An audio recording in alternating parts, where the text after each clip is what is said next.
పల్లవి శ్రేయ అయితే గుడిలో పెళ్లి ఏర్పాట్లు అయితే చేస్తూ ఉంటారన్నమాట. ఇంతలో పెళ్లి వారైతే వస్తారు. మీ అత్తయ్య గారు ఎక్కడమ్మా అని చెప్పేసి అడగగానే, వస్తారండి మేము కొంచెం తొందరగా వచ్చామని చెప్పేసి పల్లవి అయితే చెప్తుందన్నమాట. ముహూర్తం టైం తెలుసు కదా, వస్తారులే అని చెప్పేసి పెళ్లి వారైతే అనుకుంటారు. ఇంతలో పల్లవిని అయితే భానుమతి అయితే పక్కకు పిలిచి, నువ్వు ఒకసారి ఇలారా, నీతో మాట్లాడాలి. మనం చేసుకునే పూజకి వీళ్ళు వచ్చారేంటి, పైగా ముహూర్తం అది ఇది అంటున్నారు అని చెప్పేసి భానుమతి అయితే అడుగుతుందనమాట. అబ్బా కాసేపు నోరు మూసుకుని ఉండమన్నా కదా అని చెప్పేసి పల్లవి అయితే విసుక్కుంటూ ఉంటుందన్నమాట. ఏంటే మూసుకునేది, పంతులు గారు పెళ్లి ఏర్పాట్లు చేస్తున్నారు, పెళ్లి వారు వచ్చి ముహూర్తం అంటున్నారు, అర్థం కాకపోవడానికి నేనేమన్నా పిచ్చిదాన్ని అనుకున్నావా, ఏం జరుగుతుంది ఇక్కడ అని చెప్పేసి అడుగుతుందనమాట. ఏం జరగబోతుంది, నువ్వు అనుకున్నట్టే పెళ్లి జరగబోతుంది అని చెప్పేసి పల్లవి అయితే చెప్తుందనమాట. ఎవరు పెళ్ళి అని చెప్పేసి అడిగేసరికి, ఎవరో పెళ్ళి అయితే మనం ఎందుకు వస్తాం, వాళ్ళు ఎందుకు వస్తారు, జరిగేది ప్రణతి పెళ్ళి, ఆ అబ్బాయి పెళ్లి కొడుకు అని చెప్పేసి పల్లవి అయితే చెప్తుంది అనమాట.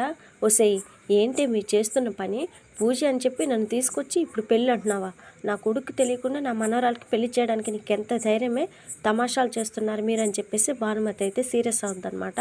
మేము చేయడం కాదు, మీ కోడలు పార్వతే తన కూతురు పెళ్లి చేస్తుంది, ఈ ప్లాన్ అంతా అత్తయ్యదే, మాది కాదు, నీ కొడుకు అవని వాళ్ళు ఎవరు ఒప్పుకోరు కాబట్టి వాళ్ళు ఎవరికి తెలియకుండా చేస్తుంది, తప్పేంటి అని చెప్పేసి పల్లవి అయితే అంటుందన్నమాట.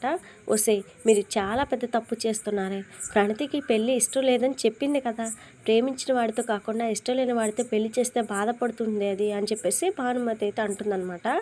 ప్రణతి తనకి నచ్చిన వాడిని చేసుకుంటే అత్తే బాధపడుతుంది, ప్రణతి ఇప్పుడు బాధపడిన తర్వాత సుఖపడుతుంది, నువ్వు ఎక్కువగా గొడవ చేయకుండా నోరు పోసుకుని ఉంటే మంచిది అని చెప్పేసి పల్లవి అయితే అంటుందన్నమాట. ఇంతలో పంతులైతే పెళ్లి కొడుకు వచ్చేసాడు, పెళ్లి కూతురు ఇంకా రాలేదంటమ్మా అని చెప్పేసి అడుగుతాడనమాట.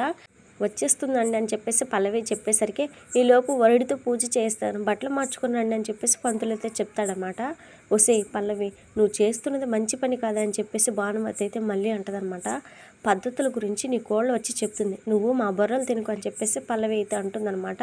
ఇక ఇంతలో ప్రణతిని తీసుకొని అక్షయ్ అయితే వస్తాడు. ప్రణతి రామ్మ అని చెప్పేసి పల్లవి అయితే పేటల వరకు తీసుకెళ్తుంది అనమాట. అన్నయ్య నా చేత పూజ చేస్తాను తీసుకొచ్చావు, నానమ్మ వదిన వాళ్ళు కూడా వస్తారని నాకు చెప్పలేదేంటి అని చెప్పేసి ప్రణతి అయితే అడుగుతుందనమాట. ప్రణతి వీళ్ళు నన్ను పూజ కోసం ఇక్కడికి తీసుకురాలేదే, వీళ్ళు నీకు పెళ్లి చేయడం కోసం తీసుకొచ్చారు, ఇదిగో తాలిబొట్టు చూడు అని చెప్పేసి ఏం జరగబోతుంది ఏంటనేది చెప్తుంది అనమాట భానుమతి. ఇక ప్రణతి అయితే పూజ అనే అబద్ధం చెప్పి నాకు పెళ్లి చేయడం కోసం తీసుకొచ్చావన్నీ అని చెప్పేసి అనగానే ఆ అక్షయ్ అయితే సైలెంట్గా ఉంటాడనమాట. మాట్లాడవేంటన్నయ్య, అన్నయ్య అయ్యి ఉండి కూడా చెల్లెలకు ద్రోహం చేయడానికి నీకు మనసులా వచ్చిందని చెప్పేసి ప్రణతి అయితే అంటుందన్నమాట. ద్రోహం చేయాలనుకోలేదు, ఒక అన్నయ్యగా నా చెల్లెలకు మంచి చేయాలి, మంచి జీవితాన్ని ఇవ్వాలనుకున్నాను కాబట్టే నీకు ఈ పెళ్లి చేయాలనుకున్నాను, అమ్మ మాట నువ్వు వినలేదు, నేను చెప్పినా విన్నావు కాబట్టి నీకు అబద్ధం చెప్పి తీసుకురావాల్సి వచ్చిందని చెప్పేసి అక్షయ్ అయితే అంటాడు. ఇక తర్వాత అవని వాళ్ళని అయితే చూపిస్తారనమాట. అవని అయితే పోలీసులకు ఫోన్ చేస్తుంది. హలో ఎస్ఐ గారు, మేము రామాలయం టెంపుల్కి వెళ్తున్నాం, మీరు వస్తే వాళ్ళని అక్కడ పట్టుకోవచ్చు, ఓకే సార్ త్వరగా ఇచ్చేయండి అని చెప్పేసి అంటదనమాట. ఇక పార్వతి కూడా ఆటోలో అయితే టెంపుల్కి అయితే బయలుదేరుతారనమాట. త్వరగా పోనీ బాబు అని చెప్పేసి ఇక ఆటో అతని కంగారు పెట్టి మరి ఫాస్ట్గా వస్తూ ఉంటుంది. ఇక తర్వాత మళ్ళీ ప్రణతి వాళ్ళని చూపిస్తారు. నా మంచి కోసం చేస్తున్నా అంటున్న వాడివి నా ప్రేమను అర్థం చేసుకోలేవా అని చెప్పేసి ప్రణతి అయితే అడుగుతుంది. ఆశపడినవన్నీ అర్హతలకు సరిపోవు ప్రణతి, నువ్వు ప్రేమించిన వాడు నీ మనసుకు తప్ప నీ జీవితానికి సరిపోడు, అది తెలుసుకోలేక ఆ భరత్ని కావాలనుకుంటున్నావు, ప్రేమ మైకంలో అలాంటి వాడిని చేసుకుంటే నీ జీవితం నరకంగా మారుతుంది తప్ప నీకు ఎలాంటి సుఖ సంతోషాలు ఉండవు, అందుకే ఓ అన్నగా నా చెల్లెల జీవితాన్ని సరిదిద్దే బాధ్యత నాకు ఉంది కాబట్టి అమ్మ చూపించిన సంబంధాన్ని నీకు చేయాలనుకున్నాను అని చెప్పేసి అక్షయ్ అయితే అంటాడనమాట. మేమంతా నీకు మంచి జరగాలనుకుంటున్నాం కాబట్టి ఈ పెళ్లి జరిపిస్తున్నాం అని చెప్పేసి పల్లవి కూడా అంటుంది. అవును ప్రణతి, అత్తయ్య గారు మీ అన్నయ్య నీకు చెడు జరగాలని కోరుకోరు కదా, అర్థం చేసుకో అని చెప్పేసి శ్రేయ అయితే చెప్తుంది అనమాట. ఇంతలో పెళ్ళికొడుకు అయితే రెడీ అయ్యి వస్తాడనమాట. నాన్న ప్రణతి వచ్చేసింది, ప్రణతి బాగున్నావా అని చెప్పేసి ప్రణతిని అయితే పలకరిస్తాడు. నోర్ముయ్ అన్నయ్య, నేను వీడిని చేసుకోను, నీ గురించి నువ్వేమనుకుంటున్నావు, అన్నగా నా జీవితాన్ని ఉద్ధరించేస్తున్నా అనుకుంటున్నావా, నా జీవితం గురించి నీకు తప్ప నాకు ఎలాంటి ఆలోచన అవగాహన లేదనుకుంటున్నావా, నా ఇష్టాలు అభిప్రాయాలు తెలుసుకోకుండా నీ ఇష్టాలు నా నెత్తి మీద రుద్దాలనుకుంటున్నావా, నాకు మంచి చేయడం అంటే నాకు ఇష్టం లేని పెళ్లి చేయడమా, అన్న అనేవాడు ఎవడైనా తన చెల్లెలికి నీలా అబద్ధం చెప్పి దొంగతనంగా పెళ్లి చేయాలని చూస్తాడా, అసలు నువ్వు నాకు అన్నయ్యవేనా అని చెప్పేసి తిడుతూ ఉంటుందన్నమాట. చూడు ప్రణతి, ఆవేశపడకుండా నేను చెప్పింది అర్థం చేసుకోవడానికి ట్రై చేయని చెప్పేసి అక్షయ్ అయితే అంటాడు. ఏంటి అర్థం చేసుకునేది, నేను భరత్ని ప్రేమించాను, ప్రేమ అంటే ఇష్టం, కోరిక, ఆశ, అవగాహన, ఆరాధన అంతే తప్ప ఆవేశం కాదు, నా ప్రేమను అర్థం చేసుకోకుండా నేనేదో ఆట బొమ్మ కోసం ఇచ్చి చిన్నపిల్లని అనుకుంటున్నారా? నేను అన్నీ ఆలోచించే భరత్ని పెళ్లి చేసుకోవాలని నిర్ణయించుకున్నాను. నా నిర్ణయానికి అవని వదిన నాన్న కూడా అడ్డు చెప్పలేదు.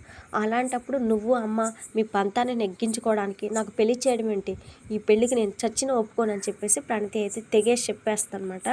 ఇక చెప్పి అక్కడి నుంచి వెళ్ళబోతూ ఉండగానే అక్షయ్ అయితే మళ్ళీ లాక్కొస్తాడు.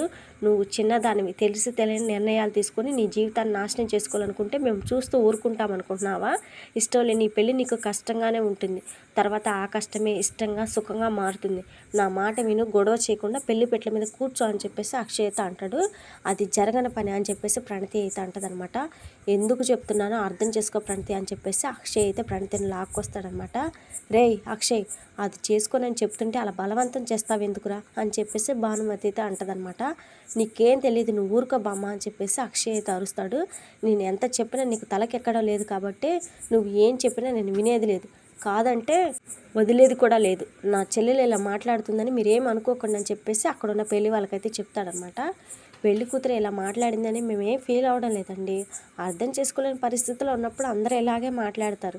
పెళ్ళైన తర్వాత నా కొడుకు మంచితనాన్ని, మా మంచితనాన్ని చూసిన తర్వాత మీరు చెప్పింది కరెక్ట్ అని మీ చెల్లెలు అర్థం చేసుకుంటుందిలేండి అని చెప్పేసి పెళ్లి కొడుకు వాళ్ళ నాన్న అయితే అంటాడనమాట. అవును బావగారు, మేము ఏం అనుకోవడం లేదు, మీ చెల్లెల్ని నేను పువ్వుల్లో పెట్టి చూసుకుంటానని చెప్పేసి పెళ్లి కొడుకు అయితే చెప్తూ ఉంటాడు. పంతులు గారు మీరు కానివ్వండి అని చెప్పేసి అక్షయ్ అయితే అంటాడనమాట. అమ్మాయిని తీసుకొచ్చి కూర్చోబెట్టండి అని చెప్పేసి పంతులు చెప్పగానే రా ప్రణతి అని చెప్పేసి పల్లవి శ్రేయ అయితే బలవంతంగా పేట్ల మీద అయితే కూర్చోబెడతారనమాట. నేను చెప్పేది మీకు ఎవరికి అర్థం కావటం లేదని చెప్పేసి ప్రణతి అయితే అరుస్తూ ఉంటుంది. నీకు మంచి జరగాలని అనుకున్నాను కాబట్టి నువ్వు చెప్పినా ఎవరు చెప్పినా వినేది లేదని చెప్పేసి అక్షయ్ అయితే అంటాడనమాట. అర్థం చేసుకోవేంటి అన్నయ్య అని చెప్పేసి ప్రణతి అయితే అంటది. చెప్పిన మాట వినకపోతే బలవంతంగానైనా నీ మెడలో తాళి కట్టిస్తాను, ఇది మాత్రం అర్థం చేసుకో.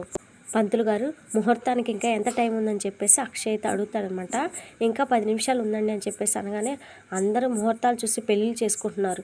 చేసుకున్న వాళ్ళంతా హ్యాపీగా ఏమి ఉండడం లేదు కదా, మంచి పని అనుకున్న దానికి ముహూర్తం అక్కర్లేదు, మీరు పెళ్లి కార్యక్రమం మొదలు పెట్టండి అని చెప్పేసి పంతులను అయితే కంగారు పెడుతూ ఉంటాడనమాట అక్షయ్. అన్నయ్య, నేను ఇష్టపడిన వాడితో పెళ్లి జరిపిస్తానని నాకు మాట ఇచ్చావు, మర్చిపోయావా అని చెప్పేసి ప్రాంతి అయితే గుర్తు చేస్తే ఇలా అయినా వద్దంటాడేమోనని. ఆ వెధవతో నీకు పెళ్లి జరిపించడం కన్నా నేను అమ్మకి ఇచ్చిన మాటే నాకు ముఖ్యం.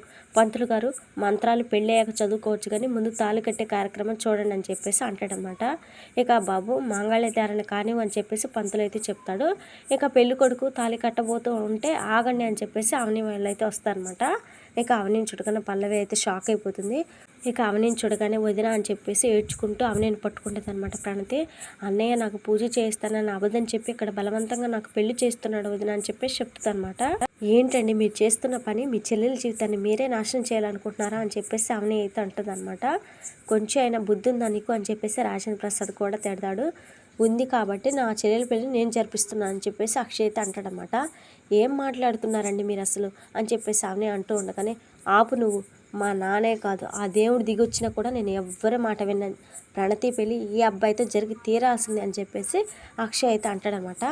ఈ పెళ్ళి జరిపించి తీరుతానని మీరెలా శబ్దం చేస్తున్నారో నేను కూడా చెప్తున్నాను వినండి, దేవుడు దిగొచ్చినా కూడా ప్రణతికి వీడితో మాత్రం పెళ్ళి జరగనివ్వనని చెప్పేసి ఇక అవని కూడా అంటదనమాట.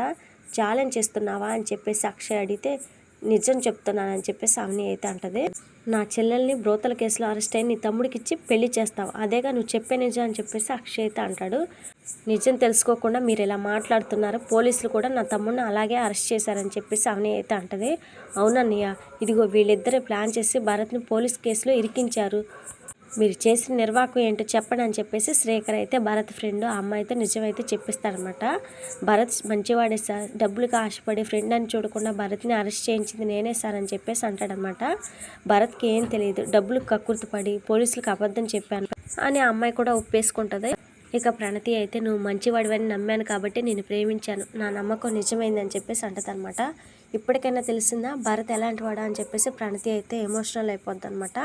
ఎంతలో పల్లవి అయితే మనందరినీ నమ్మించడానికి అవని అక్క చాలా మంచి డ్రామా ఆడుతుంది బావగారు, 4 డబ్బులు పడిస్తే ఇలాంటి దొంగ సాక్ష్యాలు చెప్పేవాళ్ళు చాలామంది దొరుకుతారని చెప్పేసి అంటదనమాట.